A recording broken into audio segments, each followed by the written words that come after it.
Assalamualaikum warahmatullahi wabarakatuh. Selamat pagi teman-teman semua. Ketemu lagi sama aku Siti Nuryaningsi dengan NIM 2113400110. Oke, masih ingat kan aku ini mahasiswa dari kelas teknik produksi film yang kedua.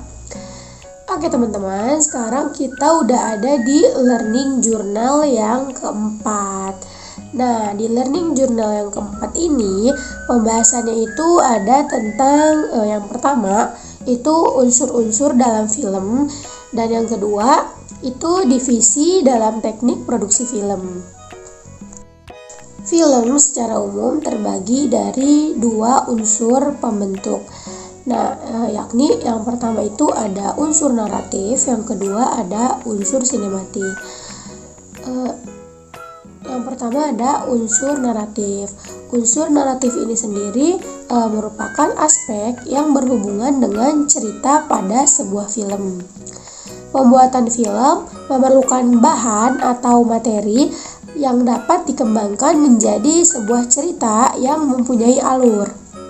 Nah, cerita dalam sebuah film tentunya tidak terlepas dari unsur tokoh, tema, sosial budaya, konflik, tempat terjadinya peristiwa atau lokasi, dan juga waktu yang menjadi penanda terjadinya peristiwa tersebut. Semua faktor tersebut tentunya akan diolah dengan sebaik-baiknya oleh tim produksi film sendiri. Nah, tujuan dari pengolahan ini adalah agar elemen-elemen tersebut menjadi unsur naratif yang sempurna dan siap untuk diadaptasi menjadi film. Dalam sebuah film tentu ada yang disebut dengan rangkaian peristiwa.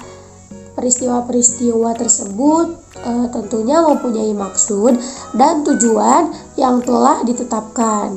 Segala peristiwa yang terkandung dalam unsur naratif tidak terlepas dari hubungan sebab dan akibat ya teman-teman. Unsur film yang selanjutnya yaitu ada unsur sinematik.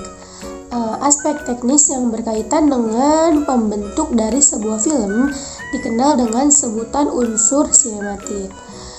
Himawan Pratista dalam bukunya Memahami Film edisi 2 menyatakan bahwasanya unsur sinematik merupakan aspek teknis dalam produksi sebuah film. Nah, aspek teknis tersebut meliputi mise en scène, sinematografi, editing, dan juga suara. Adapun unsur utama dalam mise en scène terdiri dari yang pertama yaitu ada setting, yang kedua kostum dan tata rias, yang ketiga pencahayaan, keempat pemain, dan yang kelima yaitu pergerakan. Yang selanjutnya tentang sinematografi dalam produksi film, yaitu sinematografi dalam sebuah produksi film akan mengambil peran ketika seluruh aspek mise en scène sudah dipersiapkan. Yang ketiga itu ada editing.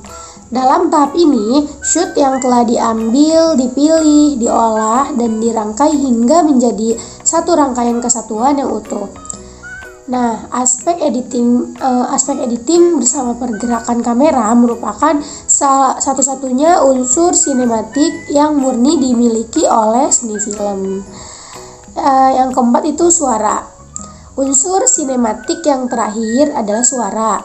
Nah, suara dalam film dapat dipahami sebagai seluruh suara yang keluar dari gambar bergerak tersebut, yakni dialog, musik, dan juga efek suara. Oke, baiklah teman-teman, selesai sudah pembahasan kita tentang unsur-unsur yang terdapat dalam film, dan selanjutnya yaitu materi tentang divisi-divisi yang ada di dalam teknik produksi film. Nah, dalam pembuatan film, tentu semua divisi film itu sangat penting ya teman-teman, karena tidak mungkin seseorang membuat film itu sendirian ya. Ada banyak hal yang harus dilakukan agar film tersebut berhasil diciptakan, yaitu ada 7 departemen dalam pembuatan film. Yang pertama itu ada penulis naskah. Nah, penulis naskah bertugas untuk membuat naskah yang akan menjadi panduan untuk departemen-departemen lainnya. Maksudnya tuh panduan-panduan untuk departemen-departemen lainnya itu bekerja. Oleh karena itu, kerjaan penulis naskah termasuk ke dalam departemen yang berat, yang cukup berat ya pekerjaannya, karena dia yang bertugas untuk membuat fondasi dalam sebuah film. Departemen yang kedua itu ada departemen produksi, yaitu sebuah tim yang bertanggung jawab atas pengelolaan operasional dan logistik secara keseluruhan dalam produksi film. Nah, departemen produksi tidak kalah penting dari penulis naskah. Terdapat departemen produksi yang memiliki tugas sebagai penanggung jawab atas terwujudnya sebuah film dan kelancaran selama produksi tersebut. Adapun departemen produksi sendiri terdiri dari, yang pertama itu ada eksekutif produser, lalu yang kedua ada produser, yang ketiga ada CO produser, yang keempat ada asosiatif produser dan line producer, lalu ada production manager dan unit production manager, dan juga yang terakhir ada location manager.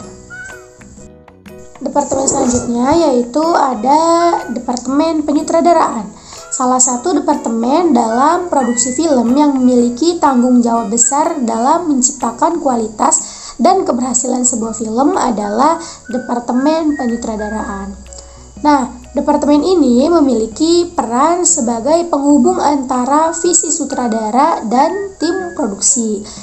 Departemen penyutradaraan diantaranya itu ada, yang pertama ada sutradara, lalu ada asisten sutradara, dan juga script supervisor, dan juga casting director, dan juga terakhir itu ada talent coordinator. Ada departemen kamera, yaitu adalah departemen unit kerja yang bertanggung jawab memperoleh dan merawat semua peralatan kamera yang dibutuhkan untuk memfilmkan sebuah motion picture atau film televisi atau video. Juga bertanggung jawab atas penanganan film, pengisian film, dan berhubungan dengan pemrosesan film di laboratorium. Departemen kamera itu diantaranya ada Director of Photography, ada kamera operator, asisten kamera, clapper, gaffer, dan juga grip. Selanjutnya ada departemen yang kelima, yaitu departemen artistik. Keberadaan departemen artistik bertanggung jawab sepenuhnya terhadap penampilan fisik yang akan ada dalam visual film, baik yang berupa setting, properti, dan berbagai hal yang menyangkut elemen visual. Departemen artistik dikepalai oleh seorang production designer atau dikenal juga sebagai creative editor. Nah, departemen artistik sendiri diantaranya itu ada production designer, art director, terus set dresser, prop master, custom designer, hair and makeup artist, terus juga ada special effect supervisor. Departemen selanjutnya yaitu ada departemen suara atau departemen yang keenam ya guys. Nah, departemen suara ini bertugas memonitor, mengatur leveling, melakukan mixing, hingga memilih mikrofon yang akan digunakan selama syuting itu berlangsung. Departemen suara hanya terdiri dari sound recordist dan juga boom operator. Dan departemen yang terakhir, yang selanjutnya ini yang ketujuh, ada departemen pasca produksi. Departemen yang bertanggung jawab atas tahap finishing dari pembuatan film. Departemen pasca produksi memiliki peran yang krusial dalam mengubah footage menjadi sebuah karya film yang berkualitas tinggi. Mereka bekerja sama dengan sutradara, produser, dan anggota tim produksi lainnya untuk memastikan hasil akhir sesuai dengan visi dan tujuan proyek film tersebut. Oke teman-teman, selesai sudah materi learning journal aku yang keempat. Mungkin hanya itu saja yang dapat aku paparkan. Dan selanjutnya nanti kita ketemu lagi di learning journal yang kelima minggu depan. Bye-bye teman-teman. Terima kasih ya sudah mau mendengarkan sampai akhir. Wassalamualaikum warahmatullahi wabarakatuh.